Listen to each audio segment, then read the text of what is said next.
పలుకు తొయ్యలి భవ్య రూపము తెలుగు తల్లికి వందనం.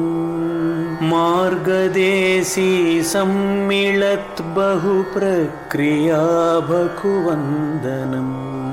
సత్కవీశ్వర కల్పనారస దివ్య జలధికి వందనం.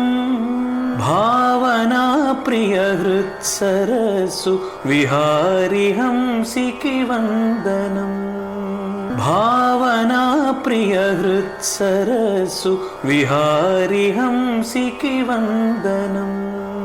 భావనా ప్రియ హృత్సరస్సు విహారి హంసికి వందనం.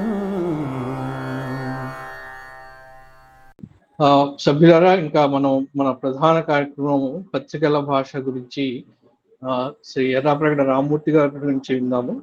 శ్రీ రామ్మూర్తి గారు 1936 మే 11న తూర్పుగోదావరి జిల్లా పోతవరం గ్రామంలో జన్మించారు. వీరి తల్లి సుబ్బమ్మ గారు, వీరి తండ్రి వీరశంకరం గారు. వీరు విద్య పూర్తయిన తర్వాత ప్రభుత్వ పాఠశాలలో తెలుగుగా పనిచేసి తర్వాత 1994లో ఖమ్మం జిల్లాలో పెనుపాకలో వీరు ప్రథమ శ్రేణి తెలుగు పండితులుగా పదవీ విరమణ చేశారు. పదవీ విరమణ చేసిన దగ్గర నుంచి పెనుపాకలోనే స్థిర నివాసం ఏర్పరచుకుని ఉంటున్నారు. వీరు చిన్నతనంలో ఆకాశవాణి ద్వారా పద్య రచనకు ప్రోత్సాహం పొందారు. అలా ప్రారంభం చేసి అటు భాషలోను ఇటు పద్యంలోను చక్కగా పట్టు సాధించి అనేక రచనలు చేశారు. వీరు కవి సామ్రాట్ విశ్వనాథ్ వారిని వారి సాహితీ మంత్రోపదేశాలుగా చెబుతారు. వీరి రచనలో సమస్యామాలిక, రామశతకం, అంబాశతకం, నూరేండ్లు, మూడు మొగ్గలు, తాతయ్య కబుర్లు, కళాపూర్ణోదయం వచన రూపం, ఇంగ్లీష్ ముచ్చట్లు, శృంగార షష్ఠిపూర్తి, వాల్మీకి సహకారం, అష్టాక్షరి, మహిత గీత అనేవి చాలా ప్రసిద్ధికి ఎక్కినవి. వీరికి 1968లో అమ్మ అనే పద్యఖండికకు విశాఖ సహృదయ సమితి వారి నుంచి ప్రథమ బహుమతి లభించింది. అలానే 2004లో ఆంధ్రప్రదేశ్ అధికార భాషా సంఘం వారి నుంచి వీరు భాషా పురస్కారాన్ని అందుకున్నారు. వీరు ప్రస్తుతం ఈనాడు పాత్రికేయ పాఠశాలలో అతిథి ఉపన్యాసకునిగా వర్ధమాన పాత్రికేయులకు తెలుగు పాఠాలు చెప్పడం అనేది ఒక వ్యాపకంగా పెట్టుకున్నారు. వీరు మన భావనా ప్రియ బృందానికి ఆత్మీయ సాహిత్య బంధువు. ఇంతకు ముందు మన బృందానికి వచ్చి మన వారాంత కార్యక్రమాల్లో కొన్ని ప్రసంగాలు చేశారు. అందులో బాలల కథలు, ఆముక్త మాల్యద, వెంటాడే పద సముదాయం ఇత్యాది అంశాల గురించి వీరు ప్రసంగించారు. వీరు గత సంవత్సరం విశ్వనాథ వారి కృష్ణుని దర్శింపజేస్తూ ఒక మంచి రసమయ శనివార ప్రసంగం చేశారు మన బృందంలో. ఒకవేళ మీరు కనుక ఆ కార్యక్రమాన్ని చూడకపోతే, లేదు చూసినా కూడా ఇవాళ ఈ సభ అయిన తర్వాత మళ్ళా ఒకసారి చూడండి. ఇవాళ జన్మాష్టమి కూడా కాబట్టి పుణ్యము పురుషార్థం కూడా వస్తాయి. ఇక ఇవాళ వీరు మన కోరిక మీదట పత్రికా భాష గురించి కొన్ని సంగతులు మనతోటి పంచుకోవడానికి వచ్చారు. వీరు నేను ముందే చెప్పినట్టు ఈనాడు పాత్రికేయ పాఠశాలలో పాత్రికేయులకి లేదు పాత్రికేయులకి పాఠాలు చెప్తున్నారు. అలాగే వీరు భాషాధికార సంఘం నుంచి భాషా పురస్కారాన్ని పొందినారు. కాబట్టి ఈ అంశం గురించి మాట్లాడటానికి వీరు కాకుండా మరెవరు కూడా సాధికారికంగా మాట్లాడలేరు అని నేను ఘంటాపదంగా చెప్పగలను. వీరు ఒక గంట పాటు వీరి మాటలు వింటూ మనం కొత్త విషయాలు, భాషకు సంబంధించి కొత్త విషయాలు నేర్చుకునే పని చేపడదాం. మన చరవాణులను మ్యూట్లో పెట్టుకొని వారి భాషకి వారి ప్రసంగానికి ఎటువంటి ఆటంకం కలిగించకుండా వారి ప్రసంగాన్ని విందాం. అయ్యా రామ్మూర్తి గారు, మీకు స్వాగతము మీకు భాషా విశారద అంజలించుచుంటి నాదరమున రామమూర్తి సుకవి రమ్ము భాషింపుము పాత్రికేయ భాష పసను తెలుపా. అందరికీ వందనాలు. ఈవేళ కృష్ణాష్టమి పర్వదినం. నాకు ఈ భావన ప్రియలో మాట్లాడే సదవకాశం దొరికింది. చాలా సంతోషం. ఒక్కసారి ఆ లీలాసుకుడు దర్శించిన కృష్ణ భగవానుని మనం కూడా కన్నులారా ఒక్కసారి దర్శిద్దాం. కస్తూరీ తిలకం లలాట ఫలకే వక్షస్థలే కౌస్తుభం నాసాగ్రే నవమౌక్తికం కరతలే వేణుం కరే కంకణం సర్వాంగే హరిచందనం చ కలయం కంఠే చ ముక్తావళీ గోపస్త్రీ పరివేష్టితో విజయతే గోపాల చూడామణి. మనకు కూడా విజయం కలుగుతుంది కార్యక్రమాల్లో. ఈవేళ ప్రసంగం పత్రికలు భాష. ఈ పత్రికల భాష మీద నన్ను ప్రసంగించమన్నారు.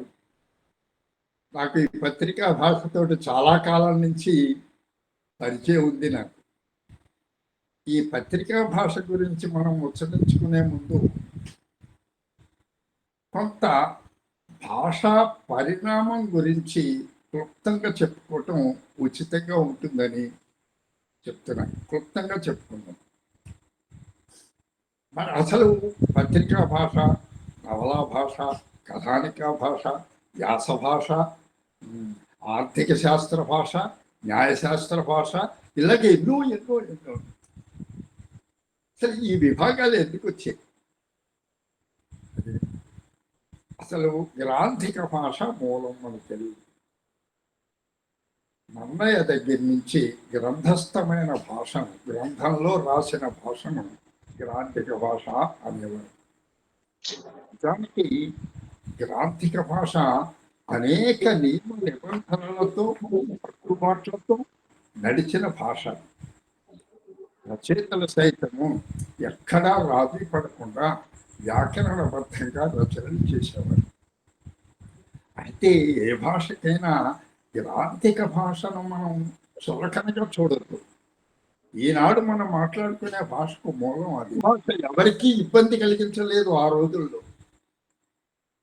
వాళ్ళు చదవటం రాయటం వచ్చిన వాళ్ళు చదివారు, పద్యాలు చదివారు. రాని వాళ్ళు మౌఖికంగా నేర్చుకున్నారు. ఆనాడు ఆ గ్రంథాలకు తగినటువంటి పాఠకుల సంఖ్య ఉండేది, ఆదరణ ఉండేది. ఇది ఏమైంది? పాఠకుల సంఖ్య పరిమితం అయిపోయింది. కేవలము చదువుకున్న వాళ్ళకే పరిమితమయ్యాయి గ్రంథాలు. సరే, గిడుగు రామ్మూర్తి పంతులు గారి ఉద్యమ ఫలితం కొంత ఈ రచయితల ఆలోచనల్లో మార్పులు వచ్చాయి. నిజంగా గ్రాంధిక భాషకు నియమ నిబంధనలు ఉండాలి, ఈ వ్యవహారిక భాషలో రాయకూడదు అని వాదించిన వాళ్ళు ఆ రోజుల్లో ఉన్నారు. కారణం ఏంటంటే భాష ఎక్కడ భ్రష్టు పట్టిపోతుందో అనే అనుమానంతో, ఆ సందేహంతో వాళ్ళు భాషకు నియమ నిబంధనలు ఉండాలి, వ్యాకరణబద్ధంగా ఉండాలి, లేకపోతే భాష పరాయిదైపోతుంది, దానికి ఇక కట్టుబాట్లు ఉండవు, ఇష్టం వచ్చిన రీతిలో మారిపోతూ ఉంటుంది అని వాళ్ళు భావించారు. కానీ నిజానికి భాష మన చేతుల్లో ఉండదండి, జీవవాహిని. మార్పు దానికి సహజం, మారిపోతూనే ఉంటుంది. సరే, ఆ గిడుగువారి కాలంలో కొక్కండ వెంకటరత్నం పంతులు గారు అని ఉండేవారు. ఆయన గ్రాంధిక భాషావాది, వీరాభిమాని గ్రాంధిక భాష. ఆయన కళలో సైతము కలవరింతలు కూడా గ్రాంధిక భాషలో కలవరించేవారు. ఆయన ఎవరితో మాట్లాడినా గ్రాంధికల్లో మాట్లాడేవారు. ఆఖరికి ఇంటి ముందుకు వచ్చిన యాచకులతో సైతము నేడు మా ఇంట తండ్రులమ్ములు నిండుకున్నయవి వెళ్ళిపోయి రేపు రమ్ము అనేవట. ఆయన అంత వీరాభిమానులు ఉండేవారు. అటువంటిది రచయితల ఆలోచనలో మార్పులు వచ్చాయి. ఆ మార్పులు ప్రభావం క్రమేపీ ఈనాటి వరకు ఎన్నో మార్పులు చెందుతూ, ఈనాడు మనం మాట్లాడుకునే భాష కానీ, మనం చదివే భాష కానీ, ఈనాడు పత్రికల్లో ఉన్న భాష కానీ మనకు అవతరించిందని చెప్పుకోవాలి. ఈ భాష అవతరణ ఇంకా ముందు ముందు అనేక మార్పులు పొందవచ్చు. కానీ ఈ భాష, మన తెలుగు భాష ముఖ్యంగా ఎన్నో దాడులకు గురైంది. మొట్టమొదటి తెలుగు భాష మీద దాడి చేసింది సంస్కృత భాష. అయితే ఈ తెలుగు అంత తేలికేంటి కాదు సంస్కృతానికి లొంగటానికి. త్వమేవాహం అహం త్వమేవా అంది తెలుగు. అంటే తెలుగును సంస్కృతం చేశారు, సంస్కృతాన్ని తెలుగు చేశారు. తద్భవ రూపంలో సంస్కృతాన్ని మింగేసింది తెలుగు. దీనికి మూల పురుషుడు తెనాలి రామలింగడు. ఆయన సంస్కృతాన్ని తెలుగు చేయగలట, తెలుగును సంస్కృతము చేయగలట. సరే, ఇలాగా మార్పులు పొంది కందుకూరి వీరేశలింగం పంతులు గారు సమయం, చెన్నేశ్వరి సమయం వచ్చేసరికి గద్య రచనలు ప్రారంభమయ్యాయి, నవలలు, వ్యాసాలు ప్రారంభమయ్యాయి. అప్పుడే పత్రికలు కూడా అవతరించాయి. కందుకూరి వారు వివేకవర్ధిని పత్రిక నడిపారు. మరి కృష్ణా పత్రిక విజయవాడ నుంచి వచ్చేది. కృష్ణా పత్రిక కాశీనాథన్ నాగేశ్వరరావు పంతులు గారు ఆంధ్ర పత్రిక చెప్పేది. ఈ పత్రికలలో సైతము ఆదిలో గ్రాంధిక భాష వాడేవారు. అప్పుడు ఆ రోజుల్లో భాష 3 రకాలుగా పేర్కొనేవారు. ఆ భాషని గ్రాంధికం, శిష్ట వ్యావహారికం, వ్యావహారికం అని 3 రకాలు. ఇక ఈ గ్రాంధిక నుంచి పత్రికలు శిష్ట వ్యావహారికంలోకి మారాయి. ఆ తర్వాత తెలుగు పత్రికల సంఖ్య పెరిగింది, వ్యావహారికంలోకి వచ్చేసారు. ఏమిటి వ్యవహారికంలోకి రావటానికి ప్రధాన ఉద్దేశం ఏమిటి, ప్రధాన లక్ష్యం ఏమిటి పత్రికలకు అంటే పాఠకుల సంఖ్య పెరగాలి. ఈవేళ ఎంతోమంది భాషా సేవకులు ఉన్నారు, భాషకు సేవ చేస్తున్నారు, గ్రంథాలు రచిస్తున్నారు. ఎంతమంది చదువుతున్నారు ఆ గ్రంథాలని? పుస్తకం ముఖపత్రం చూసి మూసేస్తున్నారు, లేదా పేజీలు ఇలా తిప్పుతున్నారు. నిజంగా ఈవేళ పత్రికల పాఠకుల సంఖ్య అపరిమితంగా ఉంది మన తెలుగు నేలలో. కారణాలు అనేకం ఉండొచ్చు, కానీ ప్రధానమైనది భాష. వాళ్ళకి చేరువుగా ఉంది ఆ భాష, వాళ్ళకి అర్థం అవుతుంది ఆ పత్రికల్లో రాసి. మరి ఇలాగ ప్రజలకు చేరువయ్యే భాషలో పత్రికలు నడుస్తున్నాయంటే దీని వెనకాల విశేషమైన కృషి ఉంది, ఎందరో మహానుభావుల కృషి ఉంది. వారందరూ ఈ పత్రికా భాషకు కూడా నియమ నిబంధనలు ఉన్నాయి. ఇవి ఇలా రాస్తే బాగుంటుంది. ఎక్కువ మంది పాఠకులు ఇప్పుడు ఒక్కొక్క జిల్లాలో ఒక్కొక్క రకంగా మాట్లాడుతుంటారు. ఆ మాటల్లో తేడా ఉంటుంది, ఆ మాటలకి పదప్రయోగంలో తేడా ఉంటుంది. కొన్ని ప్రాంతాల వాళ్ళకి అది అర్థం కావు. కానీ ఈ పత్రికా భాష అన్ని ప్రాంతాల వాళ్ళకి ఈవేళ అర్థం అవుతుంది. ఒక్క పత్రిక కాదు, ఈవేళ సాక్షి, జ్యోతి, ఆంధ్రప్రభ, వార్త, ఇలాగే ఎన్నో పత్రికలు, ఈనాడు, ఇవన్నీ కూడా ప్రజలకు చేరువవుతున్నాయి. ప్రధాన కారణం భాష. అర్థమైతేనే కదా ఎవరైనా చదివేది. మరి దీని వెనకాల విశేషమైన కృషి ఉంది.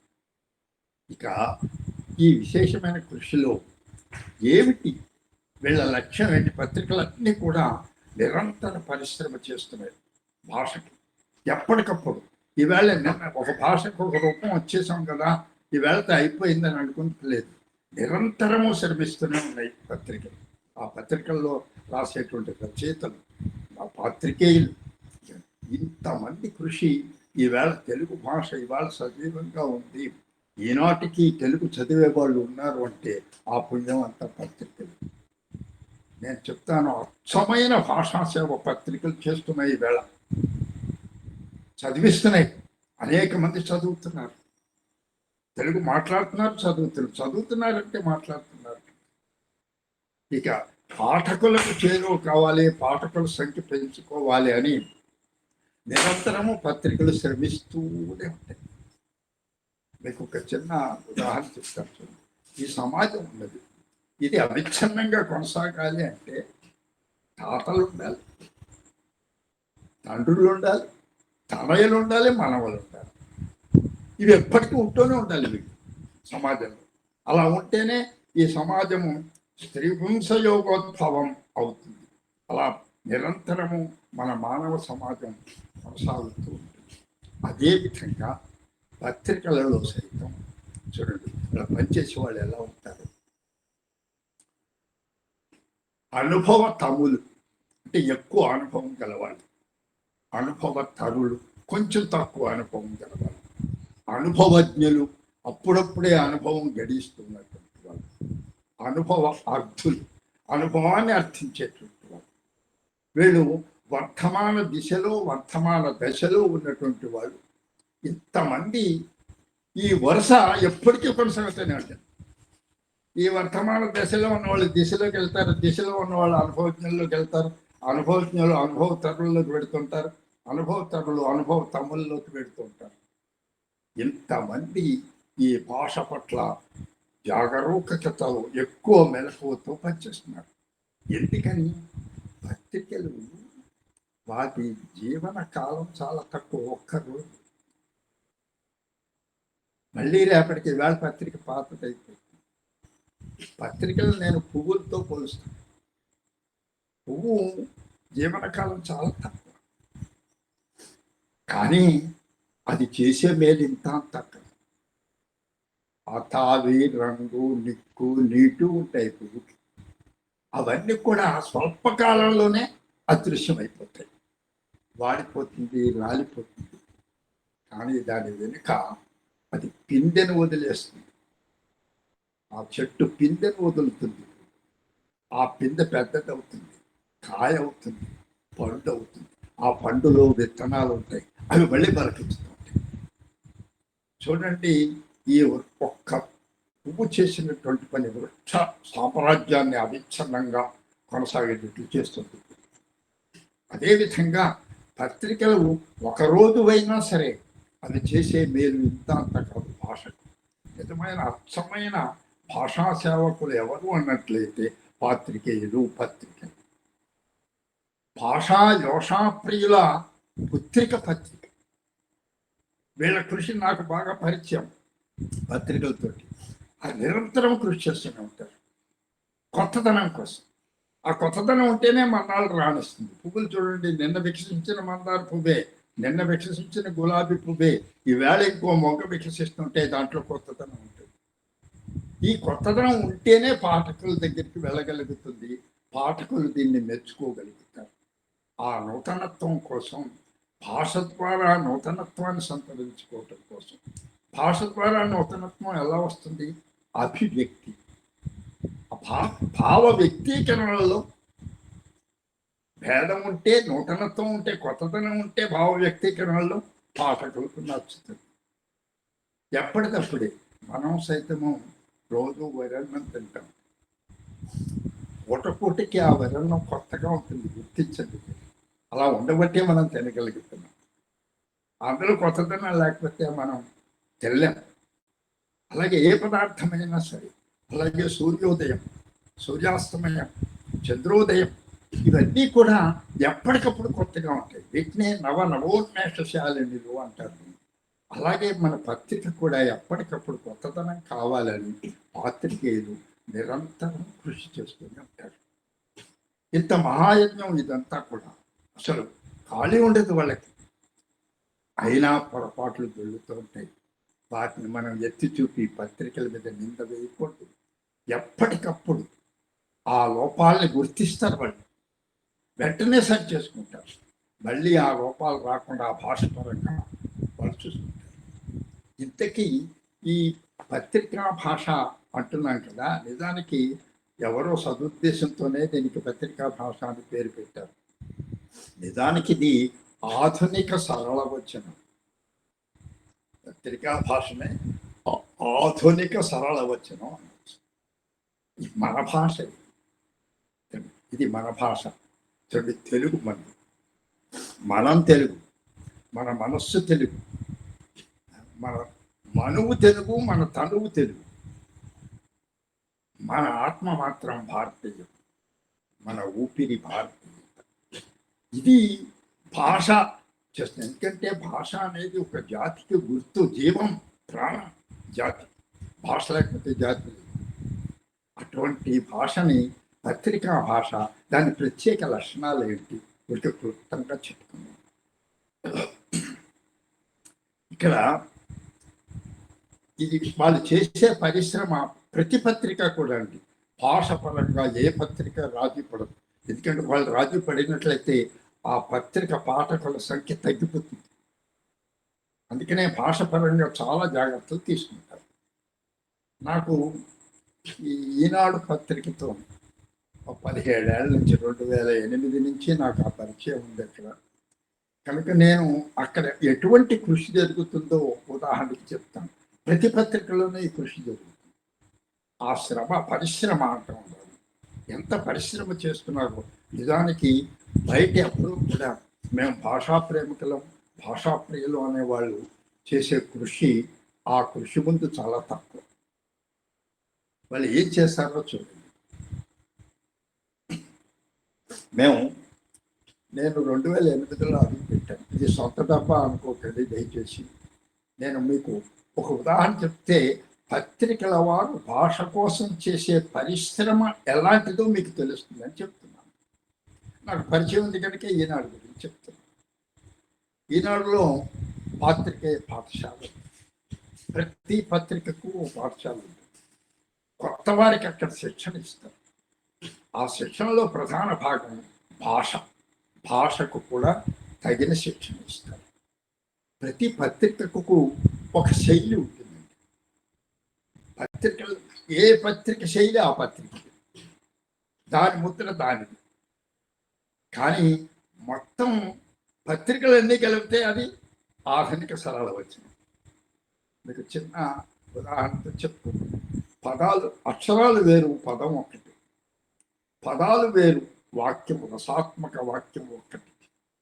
రసాత్మక వాక్యాలు వేరు, కావ్యం ఒకటి.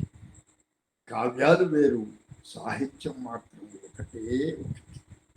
అలాగే పత్రికలు వేరు, వాటి శైలులు వేరు, వాటి రీతులు వేరు, వాటి దారులు వేరు. కానీ పత్రికా భాష ఒక్కటే. ఆధునిక సరళ వచనమే పత్రికా భాష. సరే, నేను అక్కడ ఈనాడులో ఈ పాత్రికేయ పాఠశాలలో చేరాను. ఈవేళ పట్టభద్రులైనటువంటి మన తెలుగు యువకులు వాళ్ళ భాషా స్థాయి ఎలా ఉంది? వాళ్ళని కించపరచడానికి చెప్పట్లేదు నేను. భాషా స్థాయి చాలా తక్కువగా ఉంది. వాళ్ళు అక్షర దోషాలు చేస్తారు, వాక్య నిర్మాణాలు సరిగ్గా చేయలేదు. ఇక ఏ పదం ఎక్కడ ఎప్పుడు ఎలా ఉపయోగించాలో వాళ్ళకి తెలియదు. రాసేస్తున్నారు, పేజీలకి పేజీలకు రాసేస్తున్నారు. ఆ భాష తెలుగు అనిపించుకుందుకు తగదు. అన్ని తప్పులే, దోషభూయిష్టంగా ఉంటుంది. ఇది ఎక్కడా కూడా వాళ్ళకి ఏ స్థాయిలోనూ ఎవరు గుర్తించిన వారు కాదు, వాళ్ళకి చెప్పిన వాళ్ళు కాదు. వాళ్ళ విద్యార్థులు పట్టభద్రులైనటువంటి వాళ్ళు MSc, BCom, MCom, MTech, BTech చదివినటువంటి విద్యార్థులు వేరు దారి లేక ఈ తెలుగు కోసం వస్తున్నారు. చాలామంది తెలుగు కూడు పెడుతుందా, గొడ్డ పెడుతుందా, తెలుగు ఎందుకు రా చదువుతున్నాం అని తల్లిదండ్రులు ప్రోత్సహించరు, తోటి విద్యార్థులు ప్రోత్సహించరు. విద్యార్థులు సైతం ఈ తెలుగు చదవటం వల్ల మనకేం వస్తుంది అనుకుంటారు. కానీ వేలాది మందికి ఈవేళ పత్రికలలో చోటు దొరుకుతుంది, తెలుగు భిక్ష పెడుతుంది వాళ్ళకి. సరే, అటువంటి విద్యార్థులకు ఎలా చెప్పాలి, ఏం చెప్పాలి? అంతకుముందు ఏదో చెప్తున్నారు, చేస్తున్నారు. అంతకంటే చాలా పక్కగా కన్స్ట్రక్టివ్గా, నిర్మాణాత్మకంగా మనం వాళ్ళకి బోధన చెయ్యాలి అనే కోరిక కలిగింది నాకు. మాకు ఈనాడు పాత్రికేయ పాఠశాలలో ఉద్దండులైనటువంటి వాళ్ళు ఉండేవారు. ఆస్య బ్రహ్మ శంకరనారాయణ గారు, ఆర్వి రామారావు గారు, పిఎస్ఆర్, ఇట్లాగ నాగభూషణం, ఇలాగ ఎంతోమంది, విశ్వనాథరెడ్డి, ఎంతోమంది చాలా తెలుగు భాషలో ఆరితేరినటువంటి వాళ్ళు పనిచేసేవారు. వాళ్ళతో పనిచేయటం నా అదృష్టంగా భావించేవారు. ఇక మాకు ప్రిన్సిపాల్ అయితే ఎం నాగేశ్వరరావు. ఇక ఆయన అందరినీ ప్రోత్సహించేవారు, అందరికీ స్వేచ్ఛనిచ్చేవారు. ఆయన ఈనాడు పాత్రికేయ పాఠశాలకు న్యూక్లియస్ కేంద్ర బిందువు. మేమందరం ప్రోటాన్స్, ఎలక్ట్రాన్స్. ఇక మా అందరికీ రామోజీని పొగట్టం కాదు, రామోజీకి ఉన్నంత తెలుగు ప్రేమాభిమానాలు ఇంకొకరికి లేవని నేను అంటాను, నా అనుభవం. ఆయన ఖర్చుకు వెనకాడకుండా తెలుగు కోసం ఎంత ఖర్చు అయినా సరే పర్వాలేదు, ఎక్కడా భాష దెబ్బతినకూడదు, ఎక్కడా లోపాలు రాకూడదు, అక్షరదోషాలు రాకూడదు అని నిరంతరము పర్యవేక్షణ కోసం ప్రత్యేకం ఒక విభాగాన్ని ఏర్పాటు చేశారు. దాని పేరు గుణ.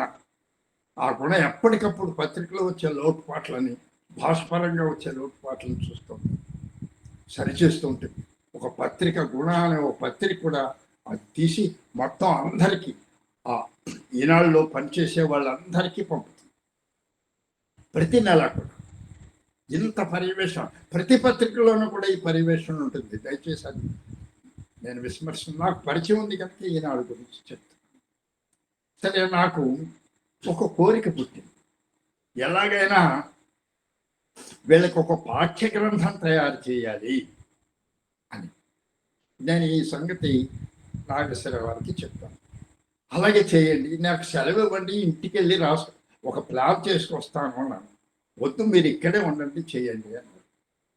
వెంటనే ఏం చేశాను, నేను ఇదంతా ఎందుకు చెప్తున్నానంటే, ఎంత పత్రికలు ఎంత భాష కోసం ఎంత పరిశ్రమ చేస్తున్నాయో చెప్తాను. అన్ని పత్రికల్లోనే ఇలా ఉంటుంది.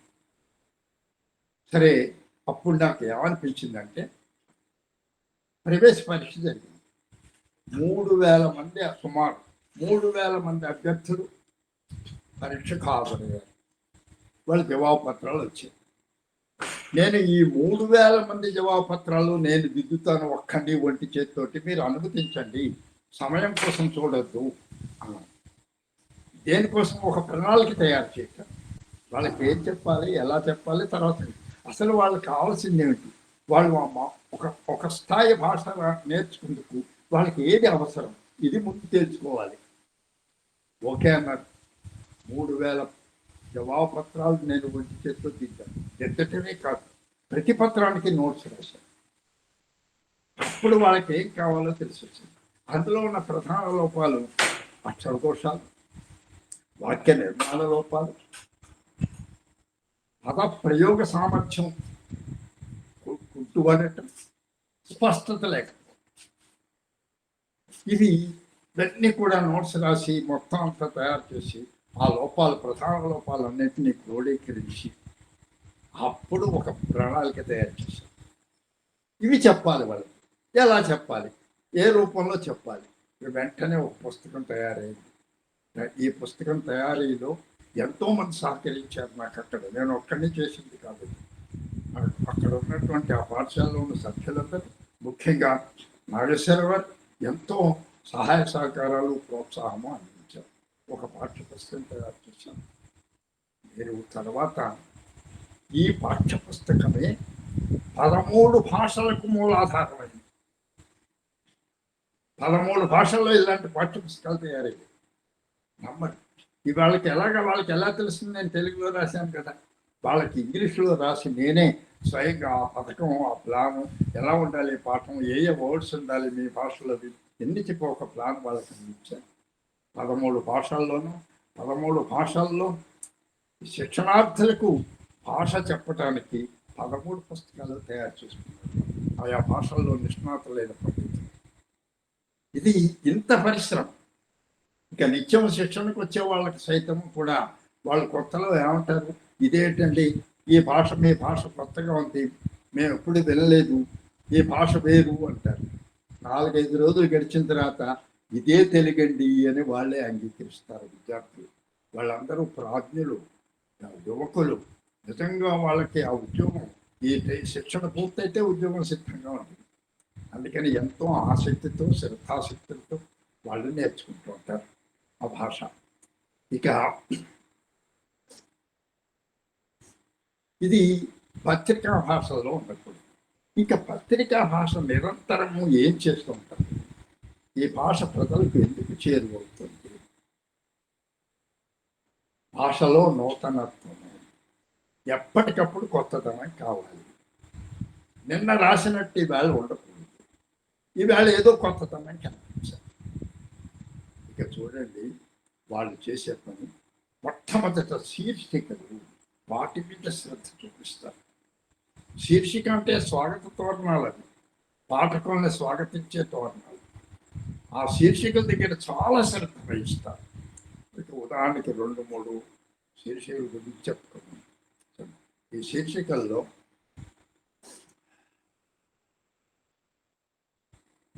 అమ్మలకు యశోదమ్మ పాఠం, అమ్మలకు యశోదమ్మ పాఠం, యశోదమ్మ అంటే గోపాల బాలుడిని పెంచిన యశోదమ్మ, అది శీర్షిక. ఇక ఈవేళ కృష్ణాష్టమి గురించి దాంట్లో రాశారు చక్కగా, కృష్ణుడి యశోద ఎలా పెంచింది, ఏం చేసింది అని. అలాగే నరకలోకపు జాగిల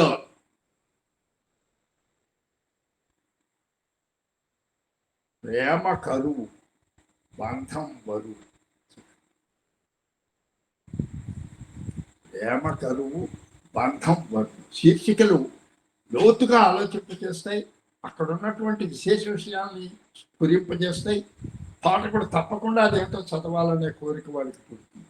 అట్లాంటి ఈ శీర్షికల కోసం మామూలుగా ఏదో తోస్తే రాసేయటం కాదు, సుదీర్ఘంగా ఆలోచిస్తారు, అన్ని కోణాల్లోనూ దాన్ని పరిశీలిస్తారు, అప్పుడే దాన్ని ఓకే చేసుకుంటారు శీర్షికలు. మనం కూడా పుస్తకాలకి పేర్లు పెడుతుంటాం, ప్రాచీన కాలం నుంచి దాన్ని నామౌచిత్యము అనేవారు. ఇకపోతే నేను ఇలాగే ఈ వాక్య నిర్మాణాలు, ఈ లోపాలన్నీ సరిచేయటానికి నేను చేసిన కృషి ఏమిటంటే, ఇదంతా కూడా నేను సొంతంగా చేసింది కాదు. మన ప్రాచీన లాక్షణికులు ఈ పదదోషాలు వాక్య దోషాల గురించి సవివరంగా వివరించారు. ముఖ్యంగా మన తెలుగు గురించి చెప్పింది చంద్రాలోకం. ఆ చంద్రాలోకంలో ఎన్ని పదదోషాలు ఉన్నాయో, ఎందుకు దోషమైందో ఉదాహరణలతో సైతంగా చెప్తారు.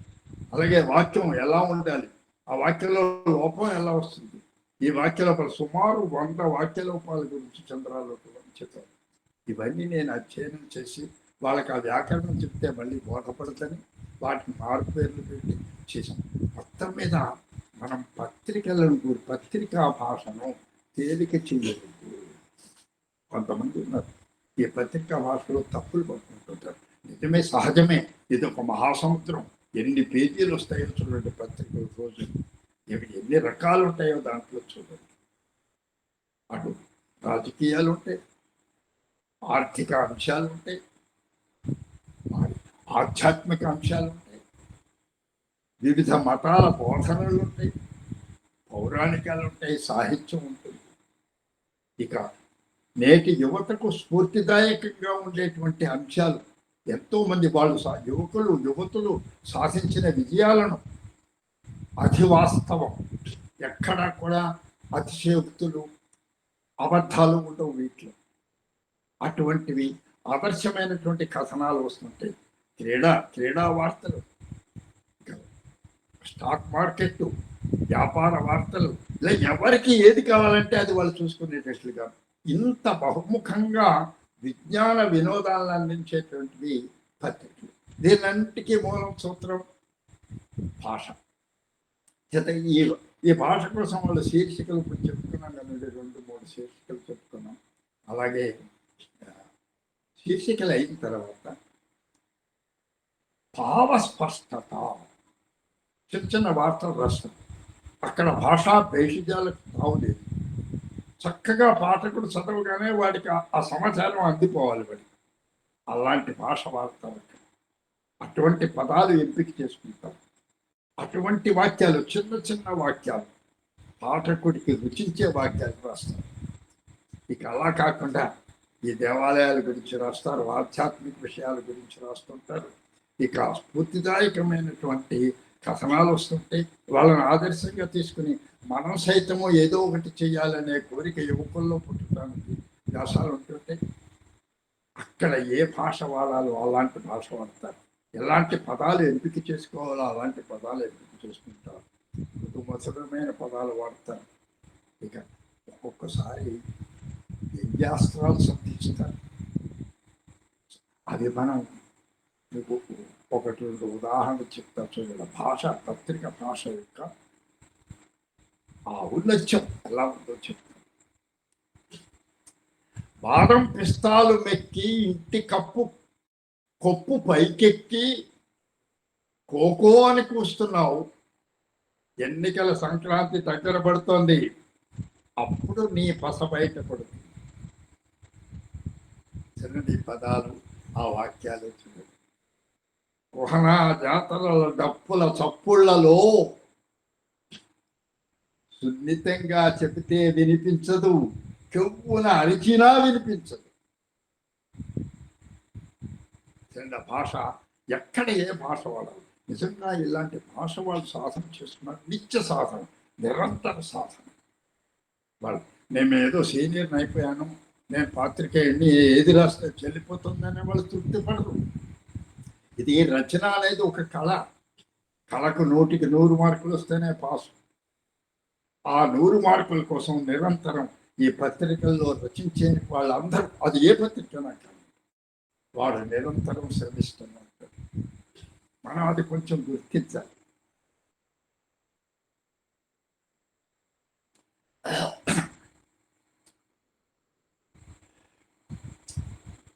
ఇది పత్రికల్లో మనం పుట్టే వాక్యాలు అవి ఎలా ఉంటాయని చెప్పుకుంటాం.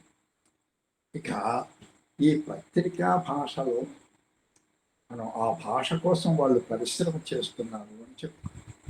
మనం దాన్ని గుర్తించాలి. గుర్తిస్తే పూర్వం మహారాజులు ఉండేవారు, భోజరాజు ఉండేవారు, ఆంధ్రభోజులు ఉన్నారు, రాజాధిరాజులు ఉన్నారు, సంస్థానాధీశులు ఉన్నారు, జమీందారులు ఉన్నారు. వీళ్ళు భాషా పోషకులు అనే పేరు కలిసిన వాళ్ళు ఉన్నారు. వాళ్ళు భాషకు సేవ చేశారు. నిజంగా ఆ సేవ కంటే మిన్నయైన సేవ ఈవేళ పత్రికలు చేస్తున్నాయి. ఇది అతి వాస్తవం. ఇక్కడ ఒకళ్ళకి కాదు, ఇద్దరికి, కొద్దిమంది పరిమితమైన కవి పండితులకే వాళ్ళు పోషించగలిగారు. కానీ ఈవేళ కొన్ని లక్షల మంది తెలుగు పత్రికల్లోనే పనిచేస్తున్నారు. మారుమూల పల్లెలో వార్తలు సేకరించేటువంటి రిపోర్టర్ దగ్గర నుంచి సీనియర్ మోస్ట్ పాత్రికేయుల వరకు కూడా నిరంతరం తెలుగు భాషకు సేవ చేస్తారు. పత్రికలు భాషా పోషకాలను, భాషను పోషించే పత్రికలు ఈవేళ నిజమైన పోషణ. ఇంతమందికి ఉపాధి కల్పిస్తున్నారు, ఇంతమందిని ప్రోత్సహిస్తున్నారు. వీళ్ళు సైతము మనం ఒక స్థాయికి వచ్చేసాం కదా, ఇంకెందుకు మనం ఈ భాష గురించి, మనం ఏది రాసినా అది పాండిత్యమే అయిపోతుంది, అది కవిత్వమే అయిపోతుంది, అది ప్రజల్లోకి వెళ్ళిపోతుంది అనే భావన ఏ పాత్రికేయుడికి ఉండదు. నిన్న మన రాశాను, ఆ రాసిన వ్యాసం చాలామందికి నచ్చింది. ఈవేళ కొత్తగా రాయాలి. మీకు యువకులు ఉన్నారు, బాలికలు ఉన్నారు. వాళ్ళు ఈవేళ ఇంకే 1-2 పేర్లు. శైలేష్ ఎంత వ్యంగ్యంగా రాస్తాడంటే ఈవేళ వాడికి ఆయనకి పాఠాలు చెప్పిన నాకు కూడా చేత కావాలి. అంత గొప్పగా రాస్తున్నాడు. ఎలా రాయగలుగుతున్నాడు? విశేషమైన కృషి, పరిశ్రమ ఉంది అక్కడ. అలాగే సందర్గిరి రమ్య ఉన్నది. ఇప్పుడిప్పుడే ఆ వర్తమాన దశలోకి వస్తుంది. ఇలాంటి వాళ్ళు చాలా మంది, ఊరికే నాకు గుర్తొచ్చిన పేరు చెప్పాను. కానీ అన్ని పత్రికలలోనూ కూడా యువకులు, యువతులు, ప్రౌఢులు, వృద్ధులు అందరూ కూడా నిరంతరము భాష అభివృద్ధి కోసం, భాష ప్రజలకు దగ్గరికి చేరాలి, ఎక్కువ మంది తెలుగు పత్రికలు చదవాలి అనే ఆకాంక్షతో వీళ్ళు నిరంతరము శ్రమిస్తున్నారు. దీనికి మనం ఎంత చెప్పినా తక్కువ. ఇక మనం ఈ భాష గురించి చెప్పుకున్నాం. ఇది మనం ఇంకా చెప్పుకుంటే అది పొడి మెతుకులు అవుతాయి. ఇది భాష, అక్షర దోషాలు, వాక్య నిర్మాణ లోపాలు, ఇవి చెప్పుకుంటే వాటిని పొడి మెతుకులు అంటాను నేను. పొడి మెతుకులు గొంతు దిగదు, తడి తగలాలి. తడి తగిలితేనే ముద్ద దిగుతుంది. తడి ఏ రూపంలో తగ్గుతుంది? పప్పు, చారో, పచ్చడో, కూరో, లేకపోతే సాంబారు, పెరుగు, ఏదో తడి తగిలితే ఆ ముద్ద దిగుతుంది. అలాగే ప్రసంగం కూడా ఈ భాషపరంగా అవన్నీ కూడా ఆ నిర్వచనాలు, భాష, ఇంకా భాషలో లోపాలు, అక్షర దోషాలు, వీటి గురించి చెప్పుకున్నాం అనుకోండి, ఎక్కువ మందికి నచ్చదు. కానీ భాష తప్పులు లేకుండా రాయాలి అనే గొప్ప నియమం పత్రికలు పెట్టుకున్నాయి. నిజంగా ఈవేళ సాధ్యమైనంత వరకు అక్షర దోషాలు తొలగకూడదు, వాక్య నిర్మాణ లోపాలు తొలగకూడదు, భాష సాఫీగా వెళ్ళిపోవాలి, భాష మీద పట్టు మనం సాధించాలి అని నిరంతరం కృషి చేస్తున్నారు ఆ పత్రికల్లో పనిచేసేటువంటి వాళ్ళు. అదే నిరంతరమైన కృషి. సరే, నేను చెప్తున్నాను, నేను ఒక రచయితగా, మిగతా రచయితలు మహానుభావులు, నేను అయిపోయింది, మనం స్టేజ్కి వచ్చేసాం, ఇంకా మనమే నేర్చుకునేది అనే భావం తత్వం ఉన్నాడు. కానీ పత్రికలు వాళ్ళు అలా అనుకోరు. నిరంతరము వాళ్ళు పరిశ్రమ కొత్తదనం కోసం పరిశ్రమ చేస్తూనే ఉంటారు. భాష మీద కసరత్తు చేస్తుంటారు. శీర్షిక దగ్గర నుంచి ముగింపు, మంగళాది మంగళ మధ్యాని మంగళాంతానే అని అటువంటి ఒక కావ్యం, రసాత్మకమైన వాక్యమై కావ్యమైన అటువంటి వాక్యాలు రాయటానికి వాళ్ళు నిరంతరము శ్రమిస్తున్నారండి. నేను కళ్ళతో చూశాను, ప్రత్యక్షంగా చూశాను కనుక చెబుతున్నాను. నన్ను నేను నమ్మలేకపోయాను వాళ్ళు చేసే కృషి. నిజానికి వాళ్ళు నిరంతరము చేసే ఆ కృషి ముందు నాది ఏ పార్టీ? నిజంగా కూడా ప్రతి పత్రికకు కూడా భాషపరంగా శిక్షణ ఇచ్చేటువంటి శిక్షణాలయాలు ఉంటాయి, ప్రత్యేక విభాగాలు ఉంటాయి. వాళ్ళు నిజంగా అవి అపర శారదా పీఠాలంటే వాళ్ళు అక్కడ పత్రికలో పనిచేసే వాళ్ళు పిల్లలకు చెప్తారు. కానీ మొత్తం తెలుగు ప్రపంచంలో ప్రముఖులైనటువంటి వాళ్ళ చేత కూడా వాళ్ళకు ఉపన్యాసాలు ఇప్పిస్తారు, అతిథులను పిలిపిస్తారు, అమూల్యమైనటువంటి సమాచారం వాళ్ళకి ఇప్పిస్తారు. తెలుగు మీద వాళ్ళకు ప్రేమ పుట్టేటట్లు చేస్తారు. తెలుగును వాళ్ళు ప్రేమించాలి. ఇష్టం ఉంటేనే వాళ్ళకి శ్రద్ధ పుడుతుంది. శ్రద్ధ పుడితేనే ఆ భాష వాళ్ళకు వస్తుంది. ఈ తెలుగు భాష ఇలా నిరంతరము పత్రికా భాష అదే ఆధునిక సరళ వచనం కొనసాగాలనేటువంటి కోరిక ప్రకాశంగా ఉంటుంది. ఇక ఈ సందర్భంలో ఆ పత్రికా భాష గురించి చెప్పుకునే సందర్భంలో మన తెలుగు ఈవేళ ఈ రూపానికి రావటానికి, తెలుగు ఇంతమంది పాఠకుల చేత తెలుగు పత్రికలు చదివించటానికి మనం చెప్పుకుంటున్నాం. చదివించడానికి కారణభూతులైన వాళ్ళు ఎంతో మంది ఉన్నారు మన ప్రాచీన. ముఖ్యంగా మనం ఈ సందర్భంలో పానుగంటి వారిని గురించి స్మరించుకోవాలండి. పానుగంటి లక్ష్మీనరసింహ గారు, అలాగే అనంతపురం ఆచార్యులు గారు ఉన్నారు. ఆయన పేరు నాకు గుర్తుకు రావట్లేదు. ఆయన వదరుబోతు అనే పక్షపత్రిక నడిపేవారు. వదరుబోతు దాని పేరు. ఆ పక్షపత్రిక కోసం ఎదురుతెన్నులు చూసేవారు. పాపం ఆయనకి ఎన్నో అవస్థలు పడేవాడు ఆ పత్రిక తీసుకురావడానికి. ఆ రోజుల్లో ఈనాడు ఉన్నంత టెక్నాలజీ లేదు కదండి. ఆ ప్రెస్సులు, కాలుతో తొక్కే ప్రెస్సులు కంపోజ్ చేయాలంటే ఒక్కొక్క అక్షరము ఆ శేషం అక్షరాలు ఉంటాయి. వాటిని కంపోజ్ చేయటం, ఫారం ఫిలప్ చేయటం, ప్రింట్ చేయటం, ఎంత అవస్థలు, అన్ని అవస్థలు పడేవారు ఆయన. కేవలం ఆర్థిక లాభాల కోసం కాదు, ఆయన తెలుగు పత్రిక అనేది ప్రజల్లోకి వెళ్ళాలి అనే ఆకాంక్షతో ఆచార్య గారు వదరబోతు దాని పేరు. అంటే చాప్టర్ బాక్స్ అన్నాడు వాళ్ళు. ఆ పత్రికలు ఎక్కడైనా మీకు ఎవరికైనా దొరికితే ఉంటాయి, లైబ్రరీలో ఉంటాయి. ఏవో ఒకటో రెండో కాపీలు ఎక్కడో ఉన్నాయని విన్నాను నేను. అవి చదవాలి. అయితే నేను చదువుకునే రోజుల్లో మాకు చెప్పేవారు ఇవి. అందులో కొన్ని మాటలు వినిపించేవారు మాకు. అలాగే పానుగంటి వారిది ఒకటి. ఈ పానుగంటి వారిని గురించి చెప్పుకోవాలంటే ఈయన పానుగంటి వారు, ఆ పానుగంటి వారే కాదు, ప్రాచీనులందరూ కూడా ఎనలేని ప్రేమాభిమానాలు భాషకు చూపించారు. భాష సరస్వతి నెత్తిన పెట్టుకున్నారు, ఆరాధించారు, ఉపాసన చేశారు. ఆ రోజుల్లో విద్యాలయాల్లో, పాఠశాలలు, కళాశాలల్లో సైతం తెలుగు వారోత్సవాలను జరిపేవారండి.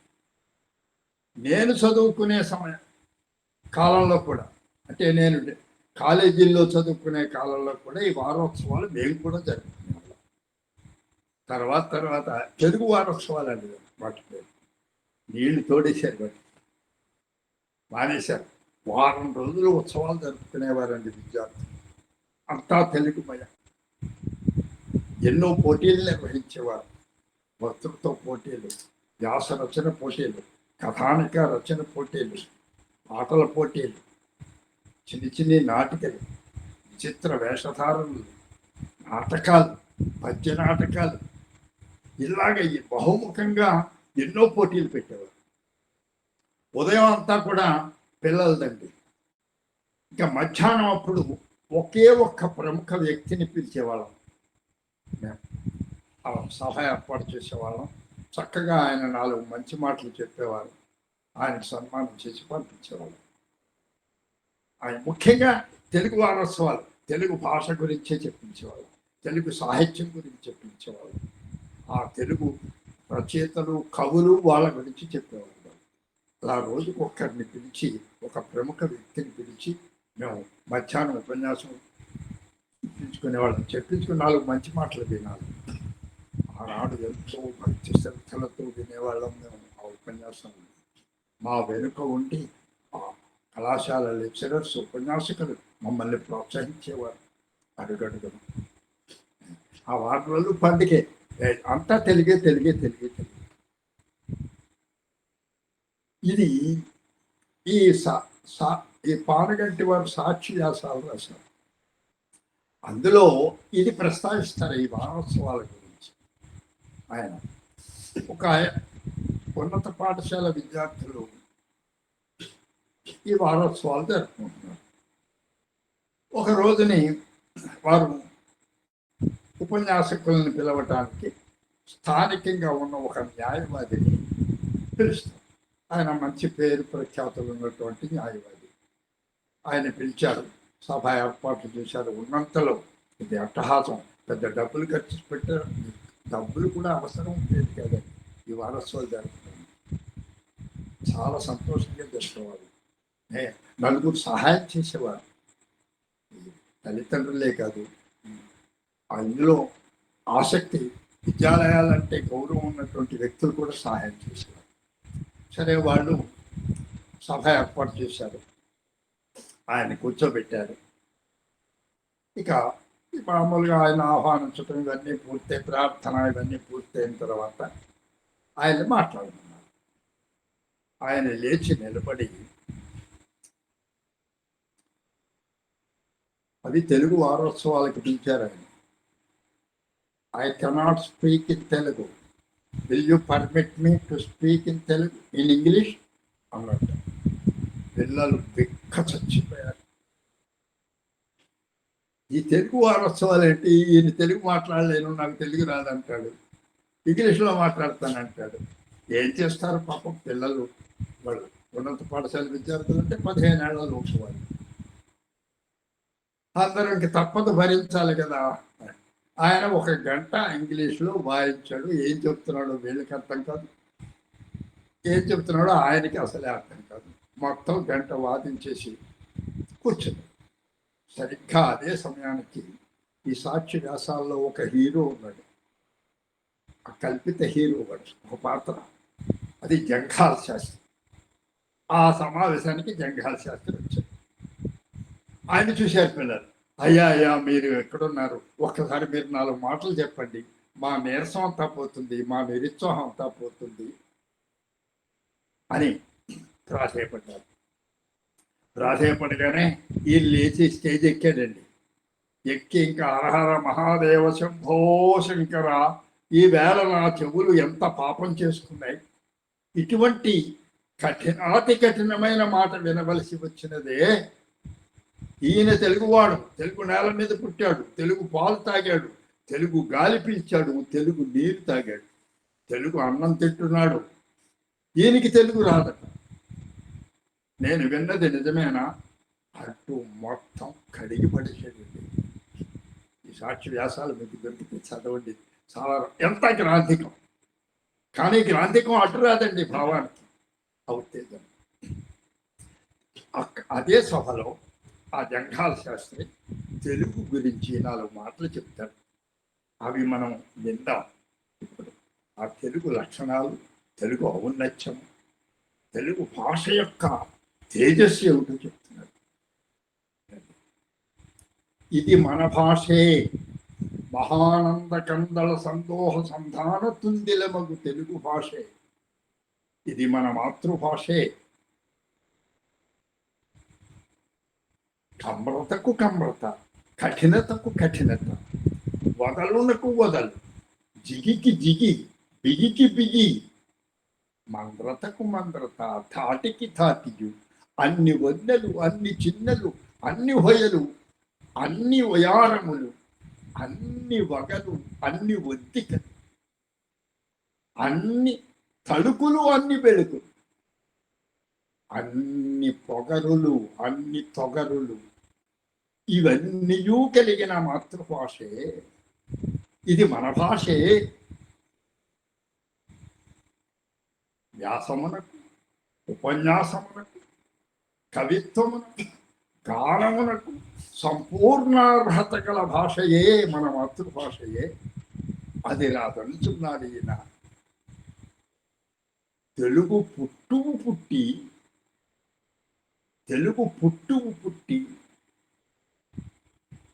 తెలుగు భాషను అధమాధమముగా చూచి ఈ మహనీయులను ఏమనవలి. ఊరికే ఒక చిన్న పేరా చెప్తున్నాను, ఇట్లాగ మొత్తం ఏకపడేసాను. ఇక్కడ ఇందులో తెలుగు లక్షణాలు చెప్తున్నాడు. జిగి బిగి, బిగికి బిగి, జిగికి బిగి, మంద్రతకు మంద్రత, కఠినతకు కఠినత, కమ్రతకు కమ్రత, కొయలు ఉయానములు, ఇవన్నీ మన తెలుగు భాషకు ఉన్నాయని చెప్తున్నారు. పొగరులు తొగరులు, పొగలు వద్దికలు, ఇవన్నీ మనకి ఎలా తెలుస్తాయి? నన్ను ఇది పిల్లలకి చెప్తూ ఉంటాను నేను. తెలుగు భాష మీద వాళ్ళకి ప్రేమ పుట్టాలి. వీళ్ళు ఎక్కడున్నాయండి ఇవన్నీ అడుగుతాను. ఇవన్నీ అతిశయోక్తులు అంటే కాదు, అతిశయోక్తులు కాదు. ఆ పేరాలోనే, ఆ భాషలోనే, సాక్షి వ్యాసాల్లోనే ఈ తెలుగు లక్షణాలు, సుసంపన్నమైన ఈ లక్షణాలు అన్నీ అందులో కనిపిస్తాయి. ఈవేళ ఈ లక్షణాలన్నీ మన పత్రికలలో మనకి స్పష్టంగా, విస్పష్టంగా కనిపిస్తాయి. మీరు చదవండి, కన్ను తెరిచి చూడండి, మనసు దూర్చి చూడండి. మీకు అడుగడుగున ఈ తెలుగు భాష ఔన్నత్యం మనకి పత్రికల్లో కనిపిస్తుంది. ఇది అతిశయోక్తి కాదు, అతి వాస్తవం. నిజంగా ఈ తెలుగు భాషకు మనం ఎంత చెప్పినా సరే పత్రికలు, నేను అతిశయోక్తి చేస్తున్నాను అనుకోండి. ఇవాళ మీకు అందరికీ తెలుసు, తెలుగు పత్రిక చదవని పాఠకుడు లేడు. వాడు పోనో లేకపోతే ఎక్కడో చూసో పత్రిక చదవకపోతే చాలామందికి తోచు. ఇప్పుడు ఏమవుతుంది, చదవటం కూడా బద్ధకం అయిపోతుంది పాఠకుల్లో. వినటానికి అలవాటు పడుతున్నారు. ఈ సెలవులు వచ్చాయి కదండి, సెలవులు అంటారు. ఈ సెలవులు రావడంతో అదేదో వింటారు, చెవుల్లో పెట్టుకుంటారు, ఎవరికి వినపడకుండా ఏవో మైక్లో. అంటే పాటలు వింటుంటారు, పద్యాలు వింటుంటారు. ఇక న్యూస్ అవి ఎవరికి అక్కర్లేదు, సాహిత్య వ్యాసాలు ఎవరికి అక్కర్లేదు, ఆ సినిమా డైలాగులు లేకపోతే మరొకటి. నిజానికి ఈవేళ సెలవుల్లో చందమామ కథలు చెబుతున్నారండి, ఎంతో మనోహరంగా చెబుతున్నారు చాలామంది. అవి వింటే చాలు, తెలుగు భాషకు మనం సేవ చేసినట్లే అవుతుంది. వినరు ఎవరు, అవి వినరు. ఏవో పాటలు ఇంగ్లీష్ మిళితం చేసి ఆ పాశ్చాత్య సంస్కృతికి డబ్బాలు కొట్టేటువంటి వాద్యాల్లో, ఆ ఘోషలో అవి వాళ్ళకి నచ్చుతాయి. ఈవేళ అలాగా యువత అలాగే. ఇది కొంచెం బాధాకరమైన విషయం. ఇప్పుడు పత్రికలు చదవటం అనేది పెద్దవాళ్ళలోకి వచ్చింది, యువకుల్లో తగ్గిపోతుంది. అంటే కొన్నాళ్ళు పోతే ఈ పాఠకుల సంఖ్య, పాపం వీళ్ళు ఎంత శ్రమపడి అహోరాత్రులు తపస్సు చేస్తున్నారు ఆ భాష, ఆ స్థాయిని నిలబెట్టుకోవడం కోసం, భాషలో కొత్తతనం తీసుకురావడం కోసం. అదంతా కూడా బుడుగులు పూసిన పన్నీరు అయిపోతుందేమో అని భయం వేస్తుంది యువతలకి. పెద్దవాళ్ళే కాదు, విద్యాలయాలే కాదు, ఎవరైనా సరే చదవటం నేర్పాలి. పుస్తకాలు చదవమనండి, పత్రికలు చదవం. పత్రిక చదివితే అన్ని చదివినట్లే.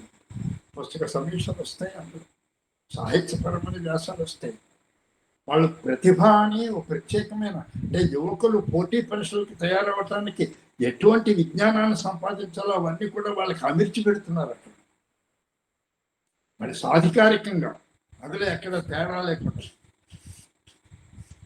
అదేం చదవట్లేదు. ఎక్కువ మంది, చాలామంది చదువుతున్నారు, కానీ ఎక్కువ మంది యువకులు చదవట్లేదు. మనం పెద్దవాళ్ళం, మన తల్లిదండ్రులే కాదు, ఉపాధ్యాయులే కాదు, వాళ్ళని ప్రోత్సహించాలి. మా కాలంలో మేము హై స్కూల్లో చదువుకునే రోజుల్లో మాకు రోజు ఒక పీరియడ్ ఉండేదండి, రీడింగ్ రూమ్. ప్రత్యేకం పెద్ద హాల్ ఉండేది. ఆ పీరియడ్లో మేము అక్కడికి వెళ్ళి కూర్చోవాలి. అక్కడ ఉంటాయి పుస్తకాలు, పత్రికలు అన్నీ ఉండేవి. ఇది ఎప్పటి మాట, 1947 సంవత్సరం మాట. మనకి స్వాతంత్రం వచ్చిన కొత్త సంవత్సరం మాట చెప్తున్నాను.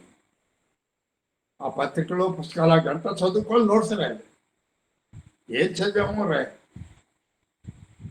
సరేండి, అదంతా పోయింది. ఈవేళ అంతా ఏదో భాషే వద్దంటున్నారు. ఇక ఇంటర్మీడియట్లో కూడా భాష లేదు, ఏదో ఆ ఇంగ్లీష్ 4 ముక్కలు వైపు పెడుతున్నారు. ఇక తెలుగు భాష ముందు ముందు ఈ పాఠకుల సంఖ్య కూడా తగ్గిపోతుందేమో. ఇప్పుడు ఉన్న ఈ బాలుడు బాలుడు కుమారుడు యువకులు 3 దశలకి, ఈ 3 దశలు కూడా పాఠశాలలో ఉంటుంది. వీళ్ళలో ఆ పఠనాభిరుచిని కనుక పెంచగలిగితే అది నిజమైన భాషా సేవ అవుతుంది. వాళ్ళని ప్రోత్సహించాలి. ఏమిటి లాభము? ఆ లాభం చూస్తుంది. ఎంతసేపు కూడా ఇది చదువుతున్నాడు, వీడికి అమెరికా వెళ్ళటానికి ఉద్యోగం వస్తుందా, అవకాశం ఉంటుందా, డాలర్లు సంపాదించగలుగుతారా, సాఫ్ట్వేర్ ఇంజనీరింగ్ పోస్ట్ వస్తుందా వీడికి, ఇదే చూస్తున్నారు. వద్దండి.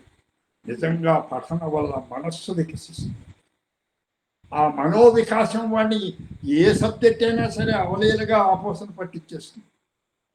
మనస్సు వికసించకుండా, వాడు మనోవికాసం లేకుండా వాడు ఏది చదివినా యాంత్రికమే అవుతుంది. ఆ చదువు వాడు యాంత్రికంగానే పనిచేస్తాడు. క్రియేటివిటీ ఉండదు. ఈవేళ ఏఐ అంటున్నారు, ఆర్టిఫిషియల్ ఇంటెలిజెన్స్ అంటున్నారు, కొత్తతనం కావాలంటున్నారు సాఫ్ట్వేర్ ఇంజనీర్స్లో. వీళ్ళు ఎవరిదో ఆ కొత్తతనాన్ని సృష్టించలేరు. 100కి 1 ఒక్కడే ఉంటున్నాడు. లేదా కొత్తది కనుక్కునే వాళ్ళు చాలా తక్కువైపోతుంది.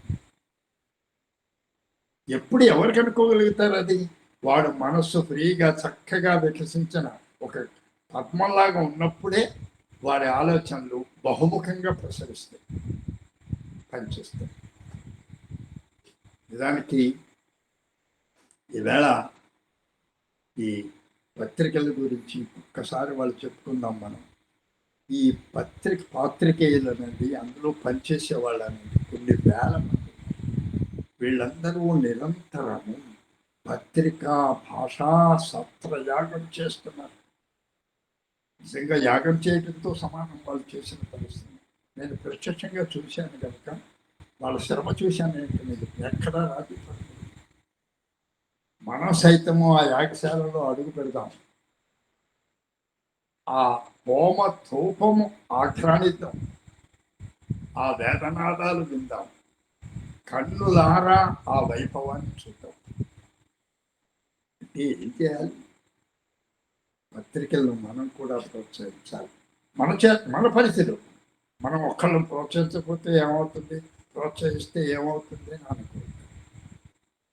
పత్రికలను ప్రోత్సహించాలంటే జేబులు డబ్బులు పెట్టి ఒక్క పత్రిక కొని చదివించాలి. మీ ఇంట్లో 4 చేతి చదివించు. ముఖ్యంగా విద్యార్థులకు ఒక్క 10 నిమిషాలు చదివితే చాలండి. ఇవాళ పత్రికల్లో చిన్నపిల్లలకి ప్రతి పత్రిక కూడా బాలలకు బాలికలకు పట్టం కడుతుంది. వాళ్ళకి ప్రత్యేకం ఒక పేజీ కేటాయిస్తుంది. ఆ పేజీలో వాళ్ళకి మంచి మంచి కథలు, మంచి మంచి విజ్ఞాన విషయాలు, చిన్న చిన్న పజిల్స్, భాష నేర్పుతుంది. అటు గణితము, ఇటు మరోటి అన్నీ నేర్పుతున్నాయి. వాళ్ళ మనోవికాసానికి, మానసికంగా పదులు పెట్టడానికి మెదడుకు మేత కూడా వేస్తున్నారు. చిన్న చిన్న పజిల్స్ ఒక్క 10 నిమిషాలు చదివిస్తే వాడి మిగతా చదవకపోతాడా? వాడు ఒక్క నిమిషం కూడా లెక్కలు చేయి, హోంవర్క్ చేయి, ఇది చేయగలరు. హాయిగా సరదాగా వాడు ఆడుతూ పడుతూ ఒక్క 5 నిమిషాలు ఆ పేపర్ తిరిగి చదివితే చాలు. వాడికి ఆ పఠనాభిరుచి కలుగుతుంది, ఆ పఠనాశక్తి కలుగుతుంది. నిజంగా ఈవేళ మన పత్రికలు చేసేటువంటి వాళ్ళు చూపించేటువంటి భాషాశక్తి, శక్తి మనం ఇంకో చోట చూడలేమేమో అనిపిస్తుంది. ఎంతమంది పేరు ప్రఖ్యాతులు ఉన్నటువంటి వాళ్ళు ఉన్నారు, మహనీయులు. వాళ్ళ పరిధిలో వాళ్ళు భాషా సేవ చేస్తున్నారు. కానీ ఇది విస్తృతమైనటువంటిది, విశేషమైనటువంటి భాషా సేవ ఇవాళ పత్రికల ద్వారా జరుగుతుంది, ముఖ్యంగా మనకి. అందుకనే పత్రికలకు శిరస్సు వంచి నమస్కారం చేద్దాం. ఆ పత్రికల్లో పనిచేసే వాళ్ళందరి క్షేమం మనం కోరుకున్నాం. వాళ్ళు దినదినాభివృద్ధి చెందాలని కోరుకున్నాం. స్వస్తి ప్రజాభ్య న్యాయేన మార్గేణ మహిషా గోబ్రాహ్మణేభ్య శుభమస్తు నిత్యం. లోకా సమస్తా సుఖినో భవంతు. అయ్యా ఎంతతో ముగిస్తున్నాను, మన్నించండి, ఇంకా టైం మిగిలింది. ధన్యవాదాలు శ్రీరామ్మూర్తి గారు. చాలా సమగ్రంగా మాకు పత్రికల గురించి చెప్పారు. మేము రోజు పొద్దున్నే పత్రికలో చూసి వార్తలాగా చూడటమే కానివ్వండి, దాని వెనకాల ఎంత కథ ఉన్నదన్న సంగతి మాకు తెలియదు. అనేక మంది అక్కడ పడుతున్న శ్రమని చాలా విపులంగా మాకు చెప్పారు. రేపటి నుంచి పత్రిక చూసినప్పుడు మాకు వేరే దృక్కోణంలో దాన్ని చూడటం మాకు అలవాటు అవుతుందని ఆశిస్తున్నాను. మీకు చాలా ధన్యవాదాలు. పలుకు తొయ్యలి భవ్య రూపము తెలుగు తల్లికి వందనం. మార్గదేశీ సమ్మిళత్ బహు ప్రక్రియాభకు వందనం. సత్కవీశ్వర కల్పనారస దివ్య జలధికి వందనం. భావనా ప్రియ హృత్సరసు విహారి హంసికి వందనం. భావనా ప్రియ హృత్సరసు విహారి హంసికి వందనం. భావనా ప్రియ హృత్సరసు విహారి హంసికి వందనం.